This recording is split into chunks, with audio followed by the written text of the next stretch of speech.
Okay. Thank you, Father Peter, so much for being on our show today. Mary Grace, thanks so much for having me. So, you are an Army chaplain, and I'm curious what if you could share with us your story and how you first began discern the priesthood, and then kind of how you got into the Army.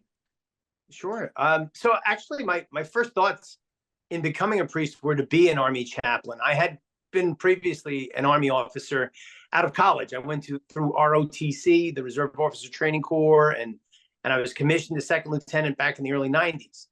And I was doing the citizen soldier thing. I was working. I was a school teacher for New York City public schools, and I was also drilling as a reservist. And then the call comes about, and it was there from high school. I put it off. I didn't want to know about it. I didn't think about it. But then it became just something that I really couldn't ignore anymore. And long story short, I just kind of I went for it with God's grace. I look back on this. I don't know how I did the 180 that I did, in that I was headed toward what was so beautiful and was so promising. I was in love. I was in love with a young nurse. We were thinking about getting married, and it was all kind of coming together. And I'm like, wait a minute, I think there's something else here. And she kind of confirmed it. She's like, yeah, I could see you being a priest. I'm like, thanks a lot. I didn't say I wanted to do this. And but long story short, I finally say, okay, let me look into. I know the Army needs priests. Let me do that. And it's like, oh wait, hold a minute. Are you a seminarian? There's a long way to go, and you have to. So I get this whole laundry list, and I'm like, oh okay, yeah. Let me see what happens.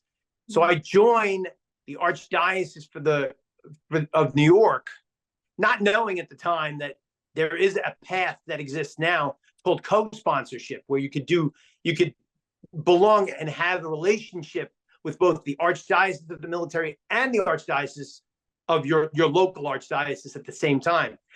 I wasn't aware of that, so I just kind of went full steam ahead toward the Archdiocese of New York, always hoping to come back in and do exactly what I'm doing now in uniform.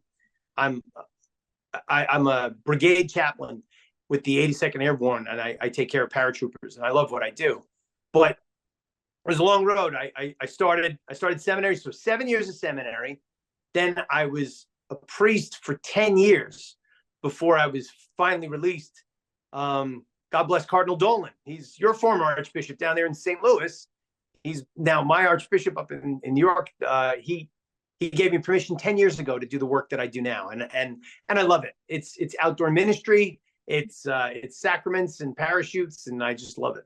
That's amazing. Can you explain just a little bit more about what you do, like specifics? And because for a lot of our listeners, I'm sure that they don't really have a very strong idea of what Yeah, you I do. know, because it's kind of funny, right? Like, you look at me dressed like this, and it's like, this guy's a priest. Like, is Yeah. he really like a Catholic priest? I get that sometimes. You're a priest, you're a Catholic priest, like Catholic. I'm like, yes. Yeah. Yeah, and our soldiers are used to that culture of the fact that we come in and out of like 5 days a week, all things being equal, Monday to Friday. I'm in this uniform, and I go to work, and I work with soldiers, and I see them in the morning. We do PT together. I go for a run with them, and then I come home and I put on this uniform, and I see them in their workspace. So right now, the workspace for my soldiers, I have medics, I have cooks, I have parachute riggers that rig the parachutes. They pack the parachutes. They pack the equipment that gets thrown out of the airplanes to land under canopy. And I'm there for them. Every chaplain is there for the First Amendment right of those soldiers that we don't have in this country. We don't have an official religion. Congress doesn't make a law respecting the establishment of religion, and it doesn't prohibit the free exercise of religion. Thanks be to God. So that's where I come in, and I'm there for their religion.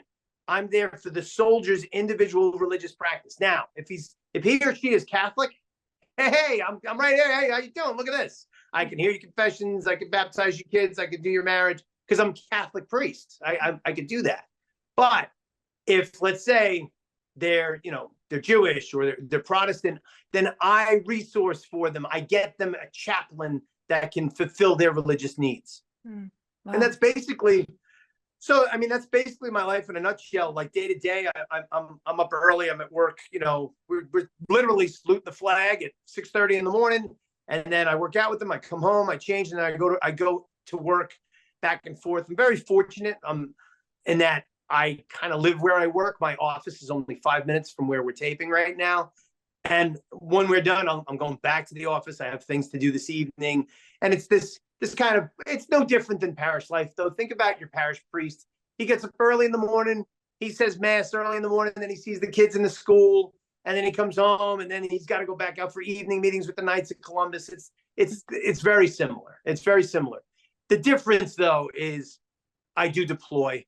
I do get sent to faraway places for weeks or months at a time, and that's really why you join this. That's the adventure of this ministry, because it's missionary to your own language, through your own culture and your own language. You're a missionary to your own people in faraway places, and then you add on the other layer of faraway places where oftentimes where they're somewhat associated, more or less closely to being in harm's way. We pray for less closely, but sometimes we're right there where bad things are happening to bad people, and we're hoping to satisfy the mission and get home. Right. I want to ask you about that because I'm curious. What have you learned from being in those experiences of potentially conflict or just kind of, I don't know, just that danger of like, No, it's a great question. The first thing that comes to mind is the necessity of every soldier to have a readiness, and this is going to be heavy. We're going to get really heavy here, but the chaplain, in the chaplain's lane, I'm there to remind them and to encourage them and to prepare them to be spiritually prepared to be able to take life or give up their own life without damage to their own soul. That's a tall order. When you thank a soldier, a sailor, an airman, a Marine, when you thank that service member for their service, that's what you're thanking them for. That they put themselves in harm's way, in the greatest of harm's way. They're putting their own soul in harm's way, because there's dangers to this. There's dangers to this profession that are moral dangers. You can become cynical. You can become apathetic. And I've seen the spectrum in deploying with soldiers. Some soldiers become closer to God and realize, wow, this is for keeps. I better get myself right with the Lord and do this right so that I am prepared to take life or even lay down my own life without detriment to my own soul.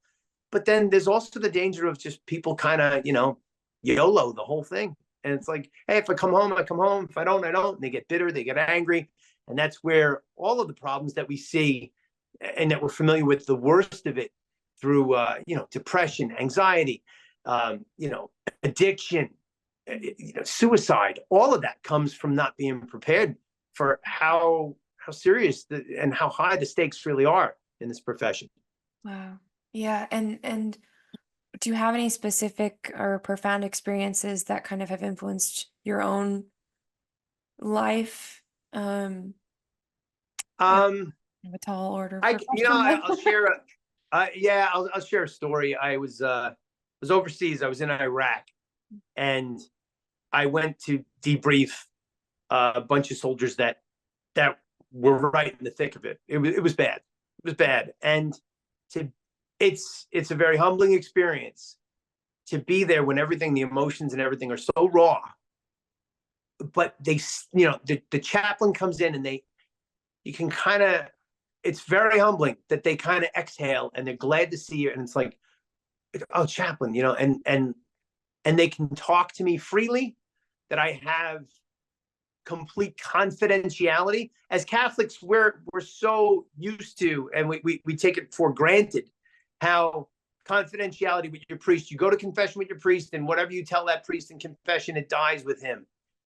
But that confidentiality, that same confidentiality, actually is extended by federal policy to the chaplains of the armed services, so that they can relax and say anything and everything that they want, and know that I can't use it against them. I'm not going to use it. I'm not going to report it to anybody.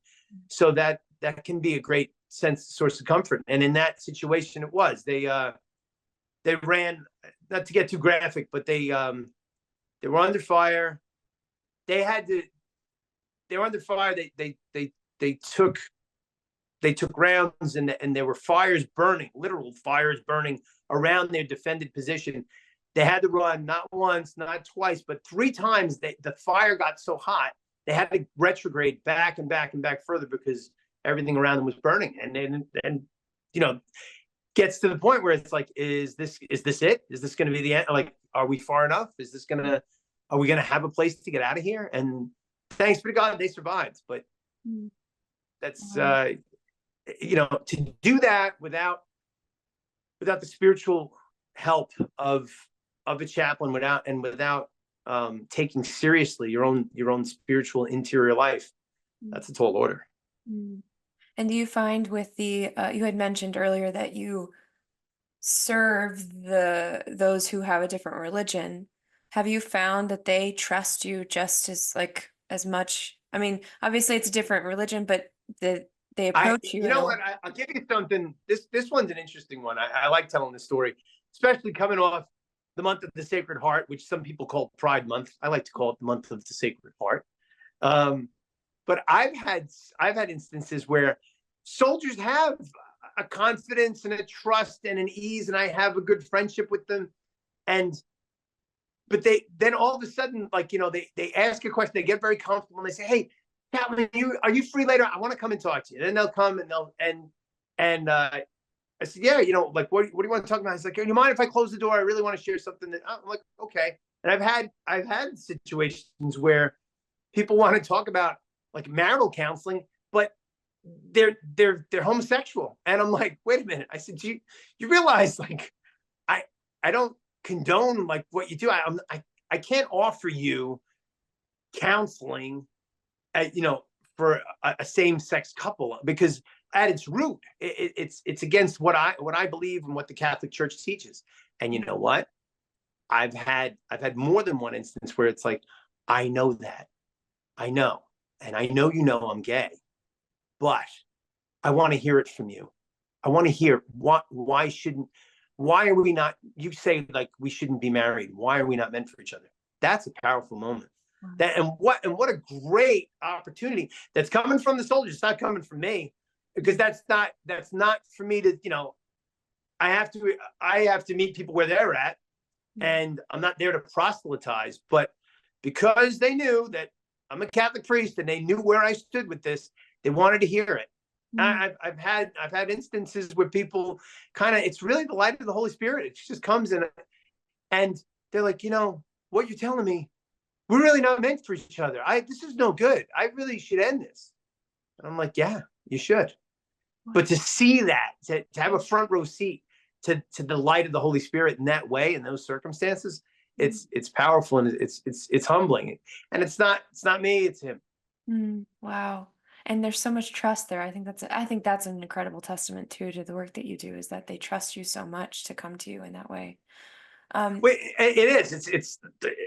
It's very humbling, because I'm like, where I stand with this. Yeah. Like, I know where you stand with this, Father, but I want to hear this. I'm like, okay. That's great. I mean, that's amazing. So this month, actually, on the podcast, we're talking about freedom. So this is perfect that we're about to approach 4th of July. Can you define for us freedom? Sure. I would say that freedom is the ability to do what you ought to do, what needs to be done, and to choose the good, to choose what needs to be done. I have the freedom to, we're gonna finish this, and I have to drive across post. I have to drive down by the flight line where the planes take off and land. And I have the freedom to drive there. I have the freedom to drive there several different routes. I also have the freedom to either drive on the busier roads or on the slower roads. But there are limits to my freedom. I need to keep the car on the right side of the road. I am not free to just drive on the left side of the road because I feel like it today.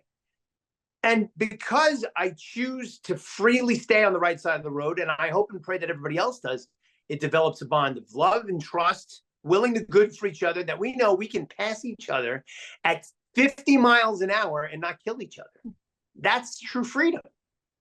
It's not doing what you want when you want, because if we did what we wanted when we wanted, when we drive the car, I probably wouldn't make it to the street corner. Mm-hmm. That's great. That's a great example too. Very palatable. That I think we can get caught up in all these definitions and things, but that's so simple and it's perfect. Um, what would you say are some ways that we can use our freedom well? Because we've been given this great gift and it's very powerful, but because some people can take advantage of it, but what are some ways that we can use it well?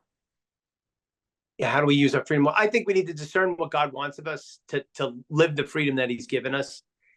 And I think, and this is so hard there, but for the grace of God go I. We need to live it with integrity. We can't compromise our own freedom. You know, because when we compromise our own freedom, when we fall into sin, we set a terrible example and precedent for ourselves and for others.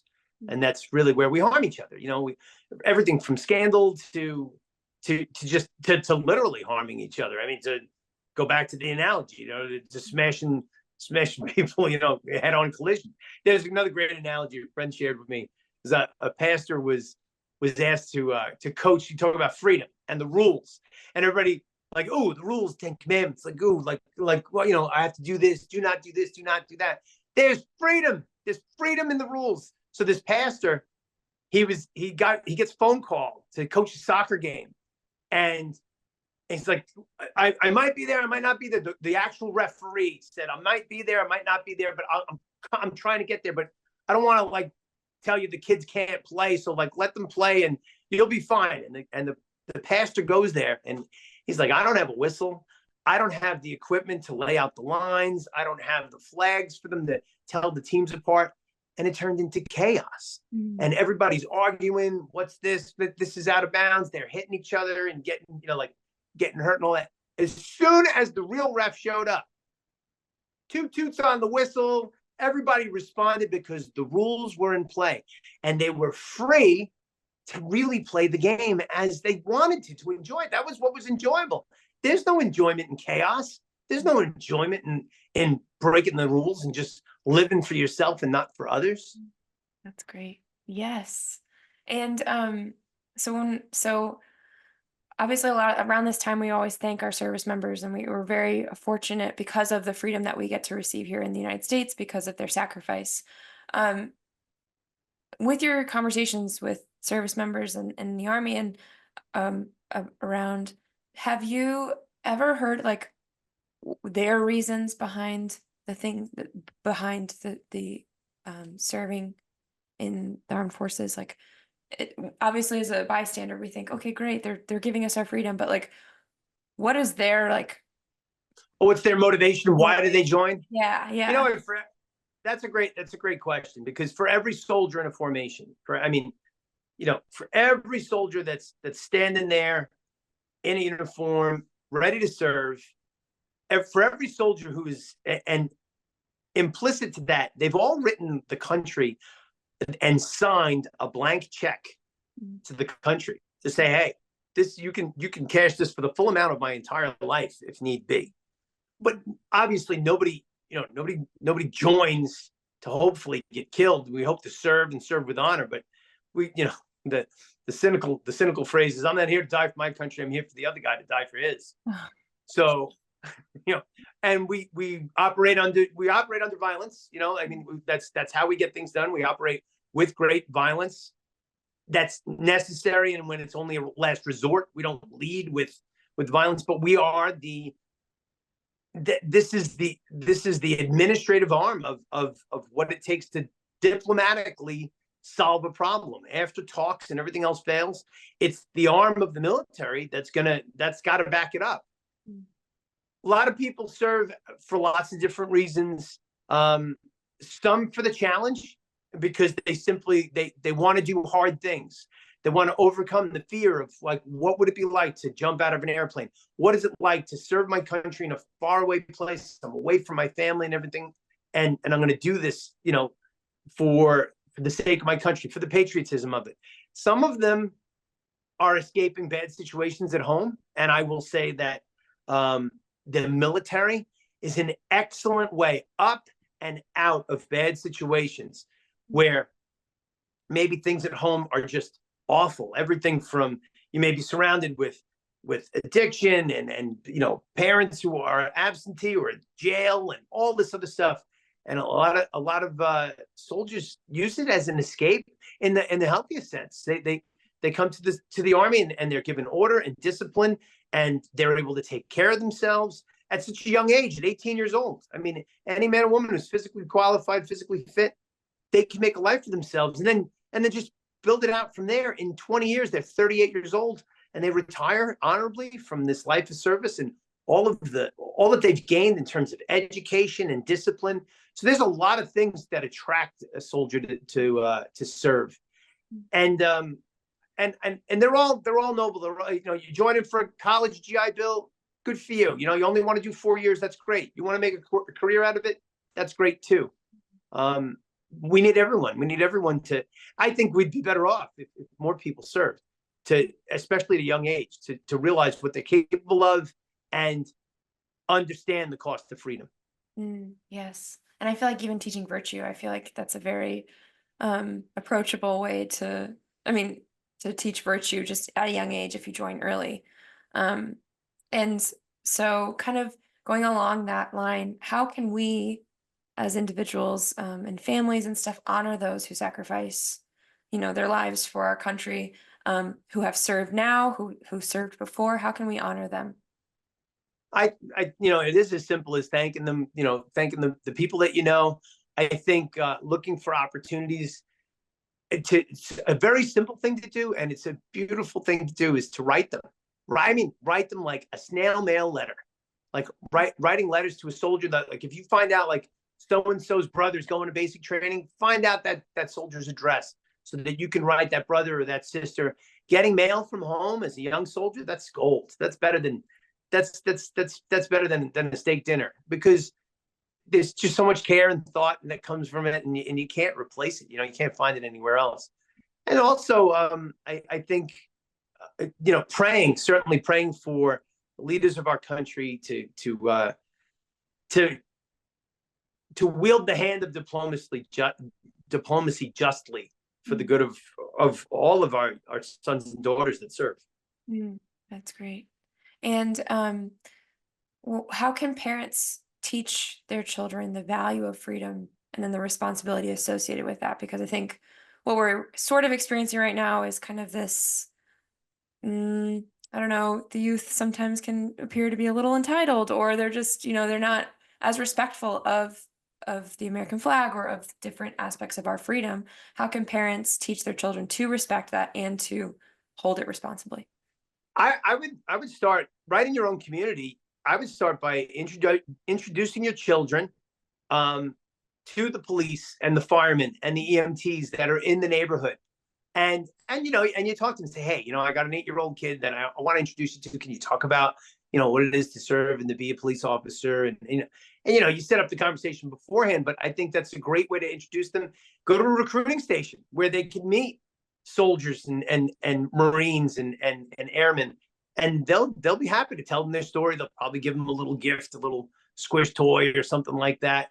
But to give those positive experiences and to give them good, healthy role models to look up to, and to say, wow, I could be an EMT someday. I could be a police officer someday. I could be a soldier someday. That's great. And kind of last question, I'm curious your thoughts on this. So we obviously have a definition within the church of what freedom is. And then there's, I think, a different definition that's being kind of pushed in culture of what freedom Sure. is. How would you basically describe the difference between those freedoms and just kind of, I don't know, summarize or just kind of help someone see, okay, this is actually not freedom, what culture has been pushing. Right. There's a word that comes to mind that I think helps reveal the false freedom that everybody thinks of, like, hey, as long as you're not hurting anybody, if it feels good, do it. You do you. It doesn't, don't let anybody tell you what to do and all that. I'll give you. There's one word I think that summarizes it, and it's the counterfeit of freedom. It's fake. It's not real. just like counterfeit money, it looks like real money. You might be able to pass it off and fool some people into thinking it's real money, but it has no value in and of itself. It's false, and it doesn't sustain. It's not something that you could build a life on, because it's going to fall apart. It's going to be found out, Mm. and the false freedom of, like, oh, we don't have to get married, we can live together. Oh, it doesn't matter if I doesn't matter if I drink and drive, whatever it is. Like, I'm going to do whatever I want. It's the bill is going to come in. The bill is going to come in, and because we're compromising our own heart, and the Lord's written on our own hearts to know right from wrong, good from evil, and we go against that. We go against that with the living out that false notion of freedom. Mm. Okay. Awesome. Wow. Thank you so much. And thank you for your service. I know that you do wonderful things in the Army. Do you have any final thoughts on? Yeah, Uh, tell your listeners to follow us on Father Uncle Sam, Uncle Sam on Instagram. The channel's going through some changes right now, because I had set it up as a recruiting channel, and I enjoy it. I keep it up. I'm trying to push it into a new direction. I want to focus on vocations of what we've been talking about, like the you know earlier in life. I think it's too late sometimes. By the time we've deformed in college and high school, I think we need to address that first communion age of really building up a culture of, like, hey, let's stay with this at a young age so that you have something to aspire to, and not put it off, and not think that, oh, that's something that you could think about later. No, it's good and healthy to think about being a priest at a young age, as early as first communion. God's going to show you the way, and if that's what he wants for you, then that's what's going to make you happy. that's great. Yes, I agree. Awesome. We'll include that in the show notes as well.